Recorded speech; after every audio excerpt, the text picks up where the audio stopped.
Hmm?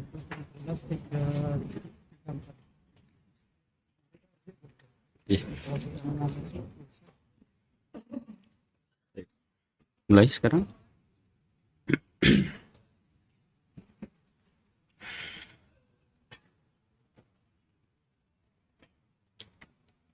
Bismillahirrahmanirrahim. Assalamualaikum warahmatullahi wabarakatuh.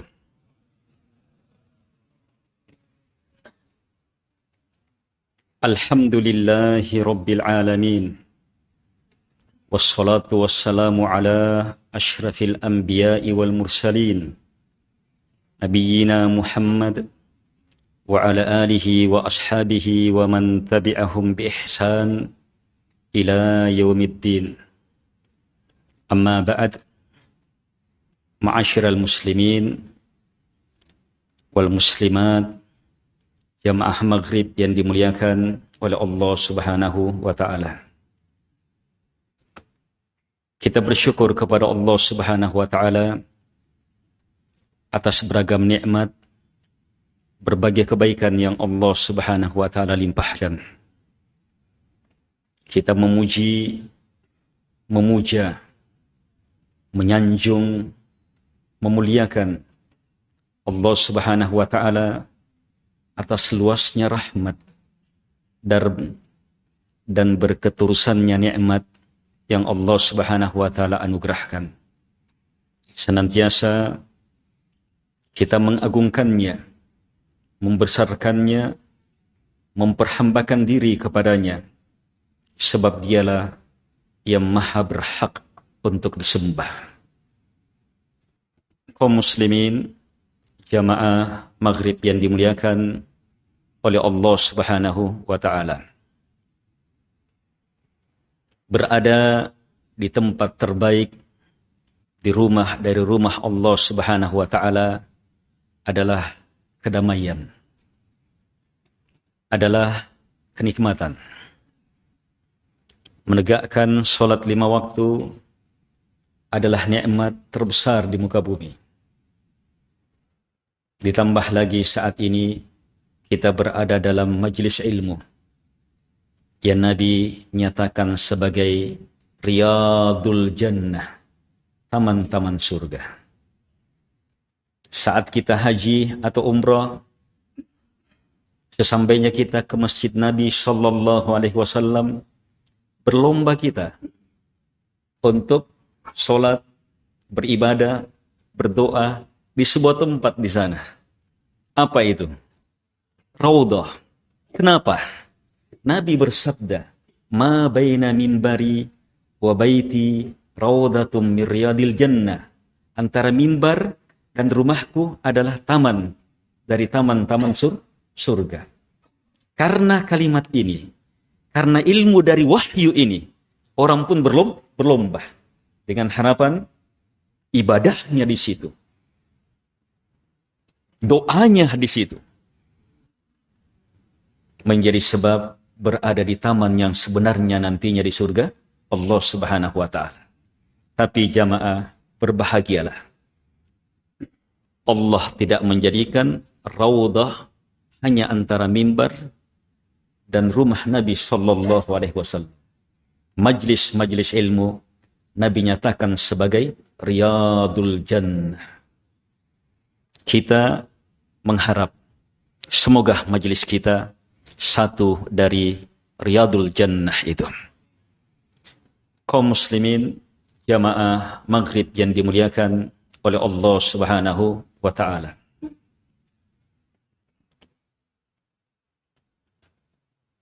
Sedikit tentang Riyadul Jannah agar supaya materi kita bisa mengarah lebih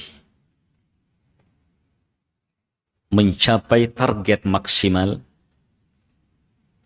Maka dalam hadits yang panjang, ketika para malaikat yang dicipta khusus untuk mendatangi majelis-majelis ilmu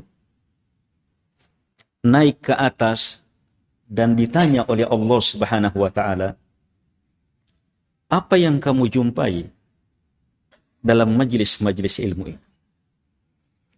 Apa yang mereka lakukan? Ya Allah, yujillunak, yuhallilunak, yukabbirunak, yahmadunak, yusabbihunak. Yang mereka lakukan, ya Allah, membesarkanmu, bertakbir mengagungkanmu, bertahlil berla ilaha illallah, bertasbih mensucikanmu, dan seterusnya. Itu ilmu besar untuk setiap orang yang berada dalam majelis ilmu. Kalau tidak bisa dengan apa yang kita dengar dalam majelis ilmu melahirkan pembesaran kepada Allah, maka kita belum berada dalam majelis ilmu.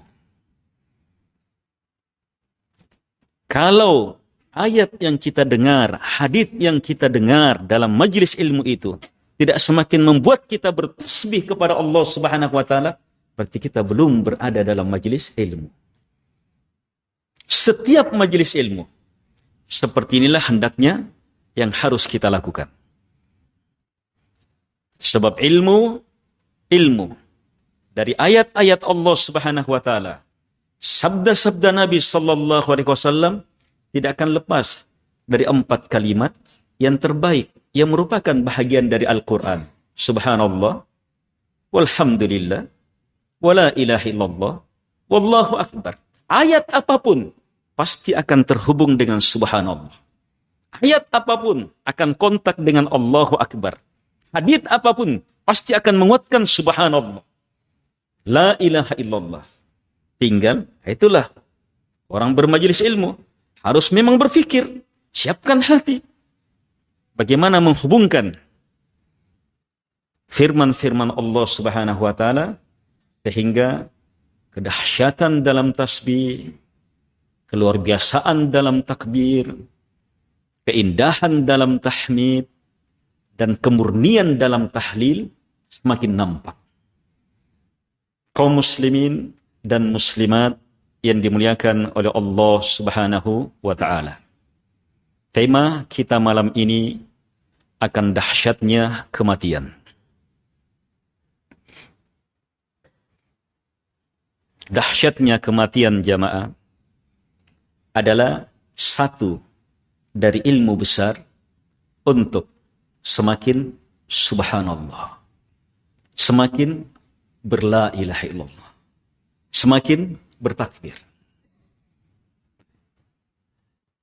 Kalau hanya sekedar kita mampu merasakan dahsyatnya kematian, yang dengannya kita takut, yang dengannya kita ngeri, maka apa? Orang kafir pun bisa. Ya tidak? Bahkan binatang juga bisa. Binatang takut itu. Binatang pembunuh pun takut untuk dibunuh.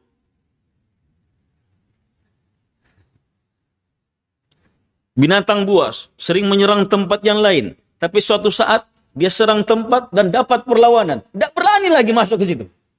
Takut. Mengerikan kematian. Dahsyatnya kematian jamaah adalah ilmu yang harus kita arahkan untuk semakin menjadi hamba Allah Subhanahu wa taala. Untuk semakin menjadi umat Muhammad sallallahu alaihi wasallam, untuk semakin membuktikan jati diri kita bahwa kita adalah muslim yang sebenarnya. Kaum muslimin dan muslimat yang dimuliakan oleh Allah Subhanahu wa taala. Wan-nazi'ati gharqa wan-nashitati nashta. 2 ayat dan menjadi surah. Di dalamnya nama surah ini ayat Wan-Nazi'at. Langsung ayat ini. Di dalamnya Allah Subhanahu wa taala menjelaskan kepada kita dahsyatnya kematian. Dalam 2 ayat pertama dan kedua ini Allah bersumpah dengan sifat dan pekerjaan para malaikat. Ada an-nazi'at, ada an-nasyitat. An-nazi'at yang mencabut ruh sekeras-kerasnya, sedalam-dalamnya. Dan ada yang mencabut nyawa secepat-cepatnya, selembut-lembutnya. Allah bersumpah demi kondisi ini. Wan-nazi'ati gharqa.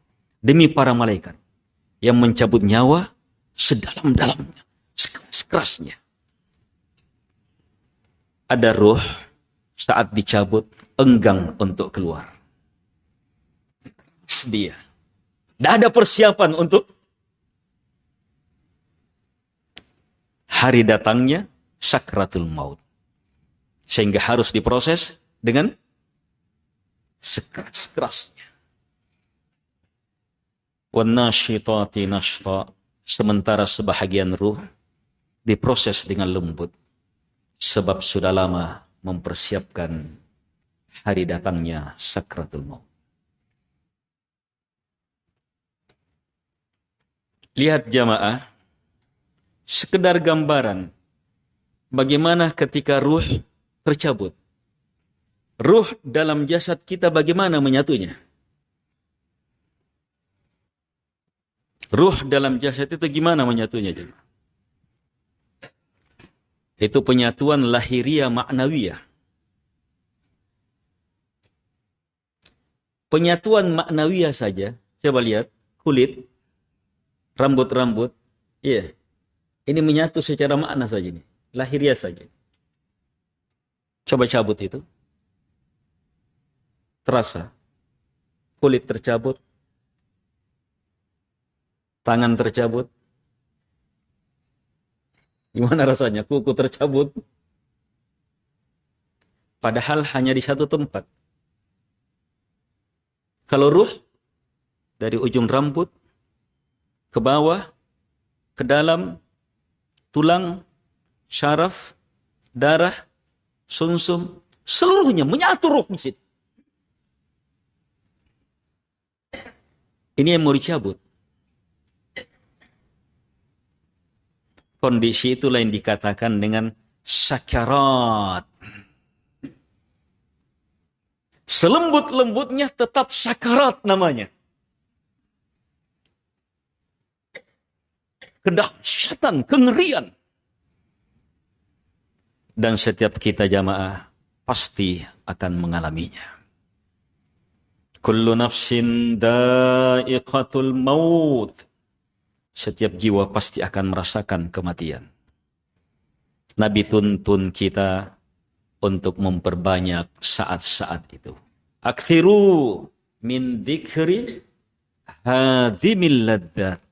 Banyak-banyak kalian mengingat penghancur kelezatan itu. Kembali kepada ayat tadi jamaah.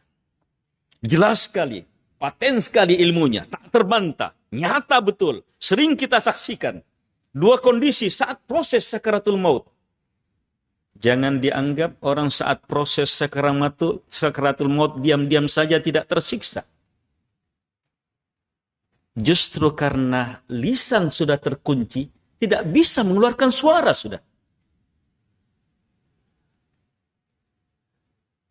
Dahsyat luar biasa sakaratul maut itu. Sampai Nabi SAW, manusia terbaik, termulia, tak tertandingi. Bagaimana sakaratul mautnya? Nabi sampai pingsan sesaat. Mengambil kain, dibantu dengan kain yang sudah dibasahi, ditutupkan. Beliau tutupkan ke mukanya. Sampai terpingsan sesaat, sadar lagi. Kemudian Nabi mengucapkan kalimat-kalimat, beberapa kalimat nasihat. Iya, akan kondisi orang Yahudi yang terlaknat karena mengambil kuburan para nabi dan rasul mereka sebagai masjid dan seterusnya. Sampai akhir kisah. Asyahid jamaah, kalau Nabi SAW pun mengalaminya, terus siapa yang akan bisa selamat setelahnya? Ada kondisi mujahid fi sabilillah. Mati paling nikmat, mati berperang di jalan Allah Subhanahu wa taala. Sebab mereka dalam hadits yang sahih itu ketika ditawarkan apa yang kamu inginkan, justru minta mati seperti itu lagi. Khusus orang yang berjihad di jalan Allah Subhanahu wa taala. Kenapa? Kedahsyatan kematian mereka sudah lewati dengan tersabet sininya, tertombak sininya, terpanah sininya. Itu berapa lama proses itu? Kemudian tercabutnya nikmat, tinggal nikmat.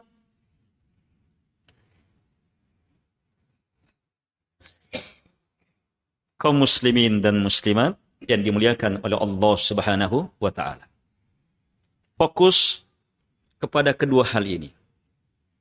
Kita paham betul kondisi dua perkara ini. Dan sangat kita pahami jamaah. Kita tidak tahu dengan cara apa malakul maut memproses kita. Dengan keras atau dengan lembut. Kita tidak tahu. Tapi sangat kita tahu. Apa sikap kita saat ini adalah penentu saat-saat itu. Sikap kita saat ini adalah penentu saat-saat itu. Keikhlasan kita, ketauhidan kita, salat kita, ibadah kita, hablum minallahnya kita, hablum minannasnya kita. Itu menjadi penentu.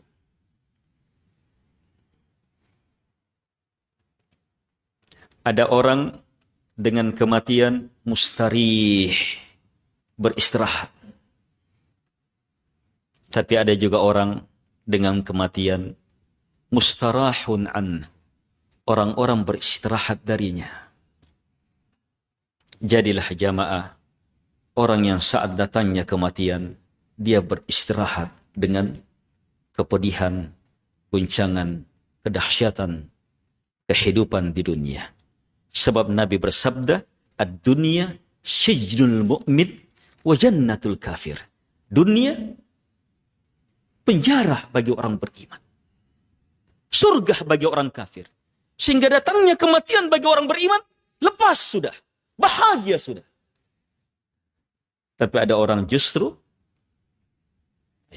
datangnya kematian akan menjadi awal menuju siksaan yang lebih mengerikan. Dan orang-orang berbahagia dengan kematiannya sebab hidupnya penuh gangguan di tengah masyarakat. Kaum muslimin dan muslimat yang dimuliakan oleh Allah Subhanahu wa taala. Saat jenazah diangkat, digerandah menuju ke kuburan, maka Nabi sallallahu alaihi wasallam menjelaskan ada kelompok jenazah justru berteriak, "Qaddimuni, qaddimuni." Segerakan saya, segerakan saya. Sekelompok lain berteriak dalam ketakutan, "Aina, aina tuqaddimuni?" Kalian mau bawa kemana saya? Yang pertama, telah dinampakkan tempat penuh keindahan, penuh kebahagiaan. Minta disegerakan. Yang kedua, telah diperlihatkan tempat busuk mengerikan. Ketakutan dia. Kita tidak tahu jamaah. Dengan cara apa kita diangkat saat itu. Tapi sikap kita saat ini adalah penentu. Kita hamba Allah Subhanahu wa taala atau tidak?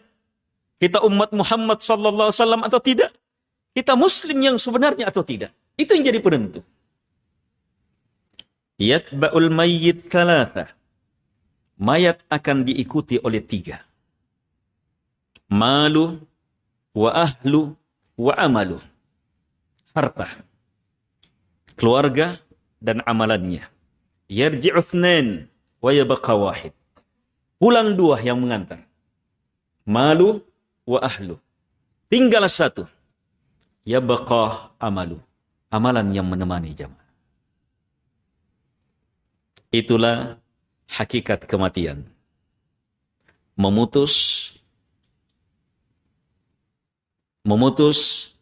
persiapan mengumpul teman di alam barzakh. Hakikat hidup jamaah adalah kita mengumpul teman untuk perjalanan menuju akhirat. Itu hakikat kematian. Kita sholat, kita mempersiapkan teman-teman baik di alam barzah, menemani sampai ke negeri akhirat. Kita tidak sholat, kita mengumpul manusia-manusia busuk, makhluk-makhluk busuk, menyeramkan dalam kegelapan alam barzah. Setiap kita jamaah memilih sendiri temannya. Liman sya'a minkum ayyastaqim. Siapa yang mau di antara kalian, dia akan istiqamah. Kembali kepada kita. Kematian jamaah adalah kedahsyatan dalam kehidupan yang mengingatkan kita bahwa setinggi-tinggi orang pasti akan turun. Kematian itu memutus hasrat. Kematian itu memutus kesempatan untuk mempersiapkan hidup yang sebenarnya, hidup di negeri akhirat. Karena itu, kita jamaah yang masih diberi hidup, syukuri betul nikmat hidup ini. Semua yang terkubur sangat dan sangat serta sangat mengharapkan walaupun diberi sesaat untuk duduk bermajelis seperti ini. Dan kita masih dimudahkan. Syukuri betul. Sangat mengharapkan. Seandainya mereka memiliki dunia beserta segala isinya, kemudian ditawarkan untuk mendapatkan kesempatan itu, mereka akan jual seluruhnya, beri seluruhnya untuk mendapatkan kesempatan untuk hidup.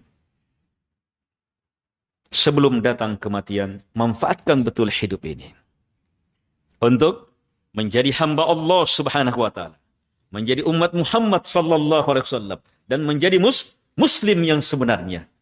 Kenapa tiga ini yang sering saya ingatkan? Sebab tiga inilah yang akan ditanya di alam barzakh. Mar rabbuk, wa ma dinuk, wa man nabiyyuk. Siapa Rabbmu? Siapa yang kamu sembah? Siapa yang kamu agungkan? Siapa yang kepadanya puncak cintamu, puncak harapanmu, puncak takutmu? Siapa yang kepadanya pembesaran pengagunganmu? Siapa yang kepadanya berdiri rukuk dan sujudmu? Siapa yang kepadanya seluruh ibadahmu? Wa ma dinuk, apa agamamu? Pedoman hidup yang seluruh aturan kamu akan anggap sepele ketika bertentangan dengan aturan itu. Apa agamamu? Wa man nabiyyuk, siapa nabimu? Jadi panutanmu. Siapapun yang berucap, kamu tidak akan anggap kalau Nabi sudah mengatakannya. Siapa dia itu? Kalau bukan Muhammad sallallahu alaihi wasallam, maka pasti celaka di alam barzakh. Kalau bukan Islam, maka pasti celaka di alam barzakh. Kalau bukan Allah Subhanahu wa taala yang kita sama, maka pasti celaka di alam barzakh. Sehingga alam barzakh akan berubah menjadi apa? Tempat penyiksaan sebelum kengerian siksaan di negeri akhirat. Bagi mereka yang tidak bisa menjawab. Saat ini jamaah, setiap orang bisa menjawab. Siapa yang kamu sembah? Allah Subhanahu wa taala. Siapa Nabi? Muhammad sallallahu alaihi wasallam. Apa agamamu? Islam.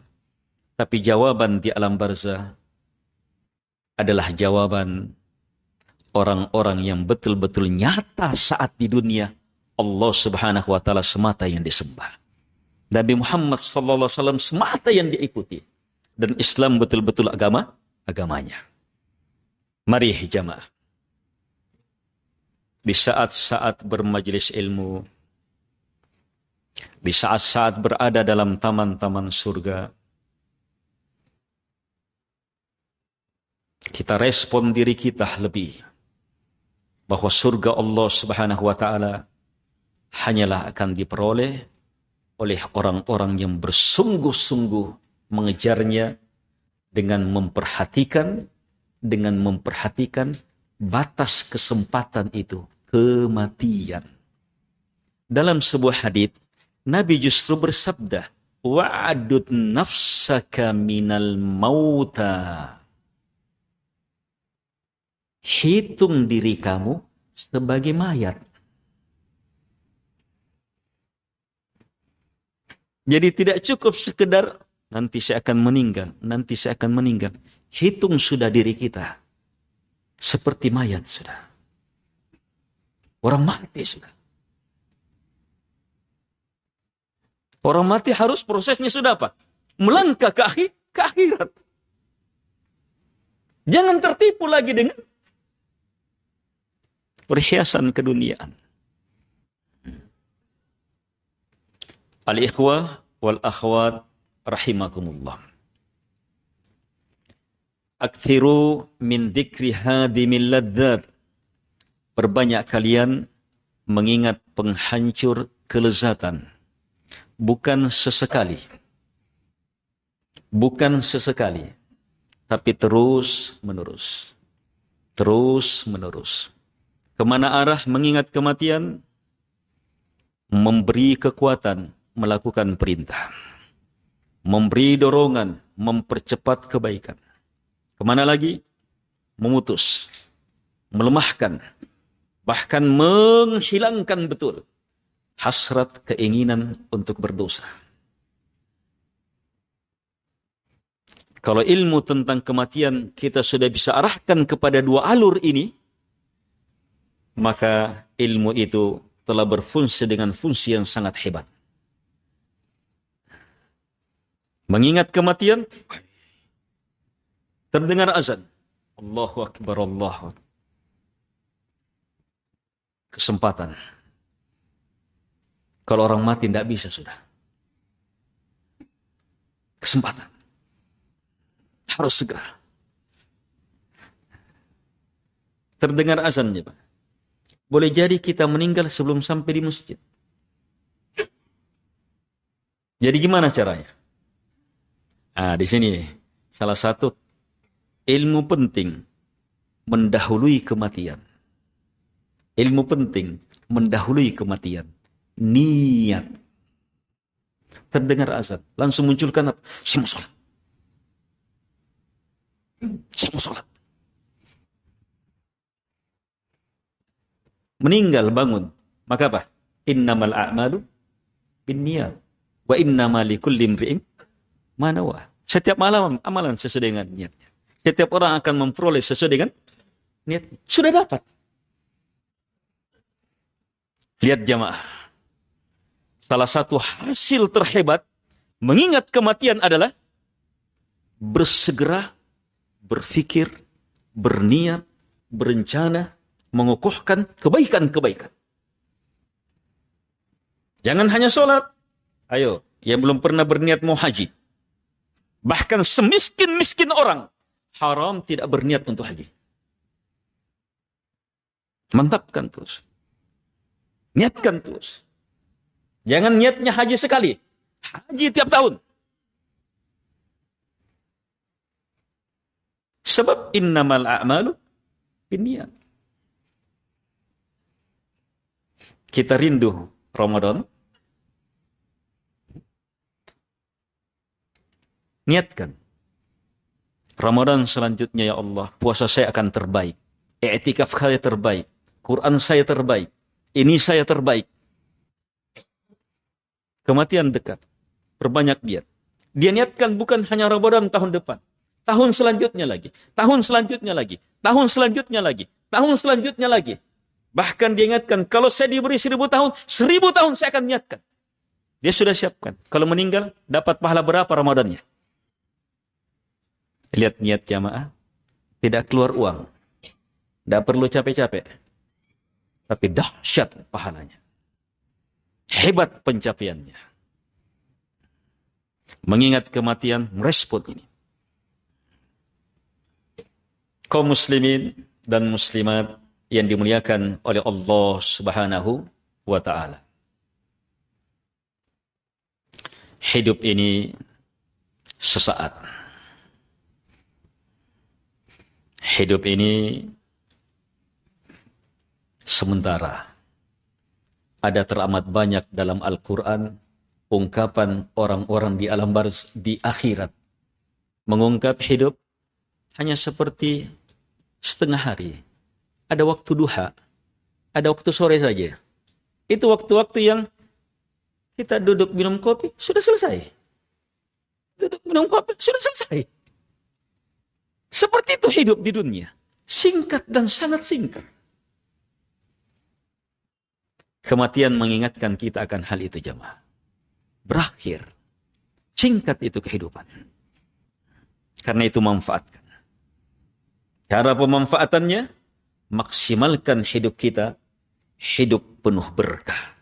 Kedahsyatan berkah, satu, dengan memperdahsyat niat. Dan alur niat jamaah, tidak ada yang bisa membatasinya. Ayo, berpikir, berniat, berkeinginan, memulai. Yang ingin haji, mulai tabung. Sudah terhitung. Niat hanya akan jadi angan-angan, tidak bermanfaat kalau hanya sekedar keinginan tanpa didasari oleh azm, tekad kuat. Sekedar mau haji, iya mau. Tapi tidak ada keinginannya untuk ngumpul uang. Tapi mau haji, mau. Dia sudah kumpul 1.000 rupiah. Siapkan celengannya. Itu sudah terakad niatnya. Demikian amalan-amalan lain. Banyak sekali amalan.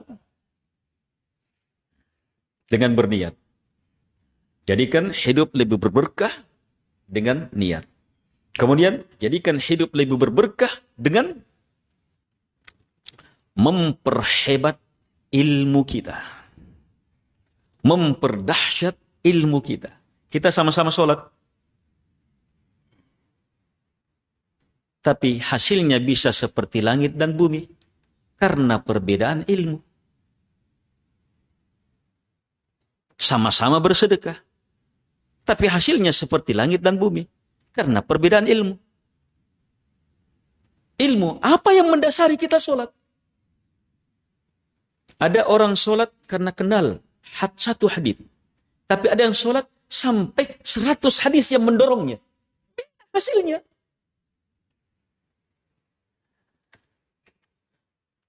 Zikir pagi sore. Istri Nabi sallallahu alaihi wasallam Ummu Salamah berzikir di pagi. Datang Nabi salat subuh, zikir. Nabi kasih kesempatan zikir. Nabi ada urusan dulu keluar. Datang masih zikir. Keluar lagi. Tinggi matahari sudah, masih zikir. Kata Nabi, saya ajarkan kamu zikir. Mengalahkan dari pagi sampai sekarang ini. Baca saja nih. Subhanallah wa bihamdi. Adada khalqi, wa ridha nafsi, wa zinat arshi, wa midada kalimat. Baca 3 kali. Kalahin tadi.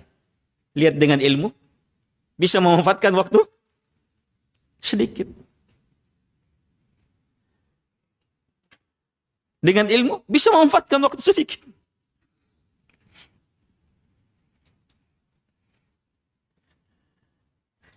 Hanya ilmu jamaah, bukan melafatkan. Tetapi bagaimana memahami, mendalami, menyelami, menjiwai, mengimani, mewujudkan, mengaplikasikan, menampakkan apa yang dibaca itu. Itulah sebenarnya ilmu.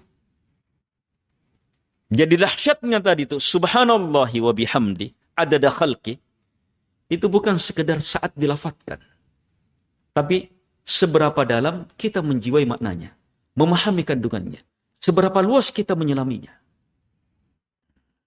Ini ilmu-ilmu dalam berzikir. Luas pembahasannya di situ. Perlu waktu berpekan-pekan, bahkan berbulan. Tetapi jamaah, semuanya memahamkan bahwa ilmu itu semakin besar, semakin kuat, akan menjadi pembeda. Sama-sama kita gunakan waktu yang sama, tapi hasilnya sangat jauh berbeda. Perbedaan ilmu. Kalau perbedaan ilmu menyatu dalam perbedaan niat, luasnya itu perbedaan.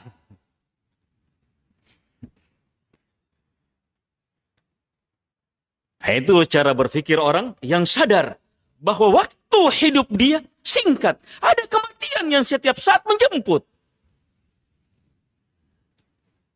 Maksimalkan betul jamaah pemanfaatan waktu kita. Terkhusus kita yang sudah ditegur dengan tanda-tanda kematian. Rambut beruban, jenggot beruban, kekuatan berkurang, sakit-sakitan, kemampuan mengingat sudah, itu teguran. Kaum muslimin dan muslimat yang dimuliakan oleh Allah Subhanahu wa ta'ala. Ada amalan sangat praktis, mudah,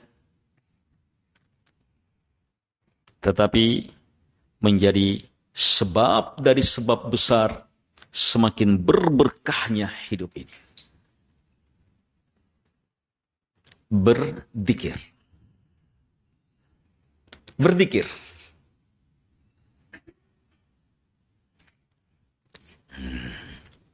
Mau hidup kita lebih berkah? Iya. Jadikan setiap waktu kita lebih banyak berzikir. Zikir praktis. Dalam keadaan berwudu lebih bagus. Tidak berwudu tetap bisa berzikir. Di masjid, Masya Allah. Di luar masjid, di pasar, apalagi. Sampai-sampai Nabi SAW menegaskan, Sabaqal mufarridun. Al-mufarridun mendahului yang lainnya. Apa al-mufarridun? Al-mufarridun, isim fa'il dari farrada. Mufarridun, yang bersendiri mengumpul kekayaan. Jadi ada pembahagian, ada harta atau apa. Dia sendiri. Tidak dapat yang lainnya. Dia sendiri saja. Itu mufarridun. Dan kata Nabi, mereka al-mufarridun ini, dia yang terdepan, mengalahkan yang lainnya. Sahabat yang saat itu dalam posisi apa para sahabat saya itu? Berlomba dalam kebaikan. Menjadi orang yang paling bertakwa. Mendengar informasi dari Nabi, langsung bertanya, "Wamal mufarridun ya Rasulullah?" Siapa al-mufarridun itu? Ternyata jawabannya, "Ad-dhakirunallaha katsira wad-dhakirat." Lelaki-lelaki yang banyak mengingat Allah. Dan wanita-wanita yang banyak mengingat Allah. Subhanallah jamaah. Adilnya Islam. Lelaki wanita terbuka kesempatan bersaing di sini. Jangan bersaing jadi pemain bola. Satu ada main bola, satu. Bukan di situ persaingannya. Nah, kalau di sini bersaing. Bisa menjadi terdepan dengan zikir. Dan zikir Masya Allah, Subhanallah, masuk dalam seluruh kegiatan. Para ulama, para masyayikh, seperti yang sudah wafat Mufti Saudi Arabia, Syekh Abdul Aziz bin Baz, itu dalam zikir, Subhanallah, kadang sambil minum. Ini dalam minum. Ini dari turunnya ini. Itu tidak ditahu berapa banyak zikirnya, itu sekedar memanfaatkan waktu ini. Penuh betul waktunya dengan zikir. Belum lagi berfatwa, permasalahan dari berbagai belahan dunia harus difikirkan. Justru kekuatan dari mana? Hablum minallahnya harus lancar. Sebab kalau ini lancar, hablum minannas akan mudah.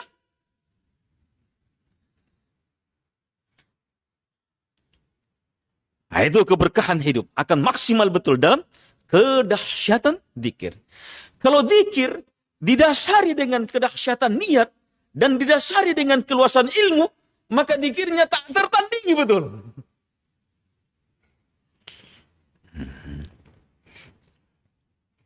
Apalagi kalau sudah masuk dalam zikir istighfar.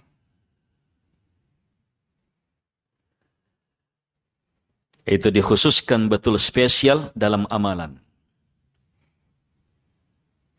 Dalam sebuah hadits, manusia yang paling berbahagia saat menerima kitabnya adalah mereka yang dalam kitabnya tertulis istighfar terbanyak. Istighfaran katsira. Itu yang terbanyak. Astaghfirullah. Astaghfirullah. Astaghfirullah wa atubu ilaih. Banyak sekali lafaz istighfar. Mengingat Allah, berzikir kepada Allah, tapi disertai dengan istighfar. Bertobat, berjanji untuk memperbaiki, dan seterusnya. Nah, itu kedahsyatan dalam amalan. Dan istighfar, Kita bisa buat waktu tersendiri, zikir pagi dan sore misalnya. Ada istighfar zikir pagi dan sore. Astagfirullah wa atubu ilaih 100 kali. Sampai-sampai Nabi masuk dalam kategori siapa yang tidak ada di hari kiamat yang akan mampu mendatangkan amalan lebih baik dari dia, kecuali lebih banyak darinya. Nah, itu istighfar. Hanya jamaah, kalau ingin istighfarnya lebih dahsyat, ini lagi ada metodenya. Ikutkan orang lain dalam istighfar kita. Astagfirullah. Rabbi ghafirli. Siapa? Rabbi ghafirli wali Ali. Wali Ahmad. Dia punya teman. Pak Ali. Pak Ahmad. Ya Allah ampuni saya. Dan Pak Ali. Ya Allah ampuni saya. Dan Pak Ahmad. Maka berlaku apa? Hadits Nabi. Mustajabahnya doa. Mendoakan saudara dalam keadaan dia tidak tahu. Dia tidak tahu. Pasti terkabulkan. Pasti terampuni. Terus yang minta ampunan dapat apa? Al-jaza' min jinsil amal. Kaidah agama. Balasan sesuai dengan jenis amalan. Pasti dapat ampunan. Bahkan apa? Malaikat doakan khusus. Laka mithluk. Laka mithluk. Kamu dapat semisalnya. Kalau dia doakan 2 orang. Terus kalau 10. Terus kalau begini lagi. Dia baca seperti ini. Rabbi ghafirli. Walil muslimina wal muslimat. Berapa banyak? Berapa banyak itu? Lil muslimina wal muslimat. Banyaknya jamaah, ini lihat, cermati. Banyaknya adalah tergantung niatnya. Niat. Hati-hati, ini banyak yang tidak paham di situ. Tergantung niatnya. Lafadznya sama, tapi beda hasilnya. Karena perbedaan niat. Antum bilang, Rabbi ghafirli wal muslimina wal muslimat. Sementara di fikirannya apa? Kaum muslimin yang ada di masjid ini saja. Maka di situ saja.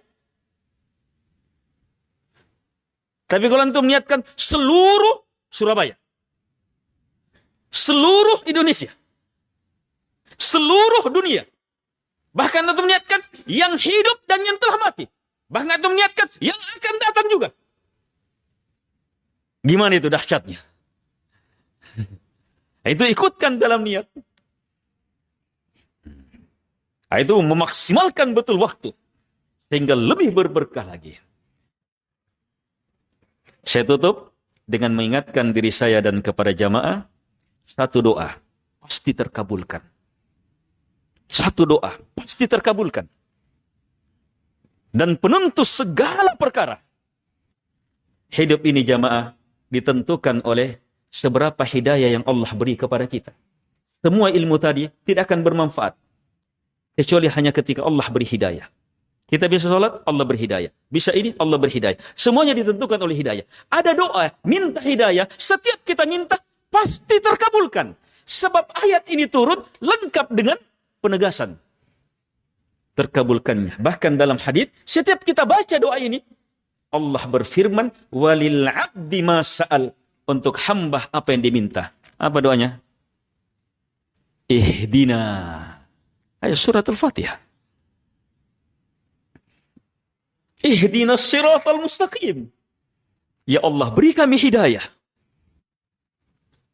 Kepada jalan. Di atas jalan yang lurus. Siratal ladina an'amta alaihim. Ghairil maghdubi alaihim waladhdallin. Coba lihat di situ. Ihdina. Bukan ihdini. Ihdina. Kenapa nah? Kita diajar jamaah dalam berdoa, ikutkan yang lain. Jadi mau dapat hidayah praktis sekali. Jujur saja meminta di sini. Tapi di situ repotnya kita. Terlalu fasih ihdinanya. Terlalu hebat aminnya. Sampai baca amin pun tidak berdoa. Itu banyak aminnya kita. Amin. Kabulkan. Tapi tidak berdoa. Berdoa apa jamaah? Meminta. Merengek. Mohon. Apalagi syarat doa yang paling utama. Banyak kita lalai di situ. Yakin terkabulkan. Itu syarat doa. Harus yakin terkabulkan. Jangan ada keraguan. Yakin Allah kabulkan. Ihdinas siratal mustaqim. Siapa kami? Itu tadi kembali. Semakin luas, semakin banyak, semakin hebat, semakin luar biasa. Coba berdoa dengan cara seperti itu jamaah. Kedengkian itu langsung hilang. Kalau di antara jamaah ada yang cekcok, kemudian dia berdoa, dia ikutkan itu, teman cekcoknya, sirna itu. Di antara pedagang ada yang cekcok, dia ikutkan dalam doanya, sirna itu. Suami istri lagi cekcok, dia ikutkan dalam doanya, tuntas itu. Sehingga waktu lebih berberkah. Ini sedikit nasihat untuk kita hidup lebih baik, hidup lebih berberkah di atas ilmu bahwa pasti kita akan kembali kepada Sang Pencipta. Lebih dan kurangnya mohon dimaafkan. Hadanallahu wa iyyakum ajma'in. Subhanakallahumma bihamdik. Asyhadu an la ilaha illa anta astaghfiruka wa atubu ilaik. Wa sallallahu ala Muhammad wa ala alihi wa sahbihi wa sallam tasliman katsira. Wa akhiru da'wana anil hamdulillahi rabbil alamin. Wassalamualaikum warahmatullahi wabarakatuh.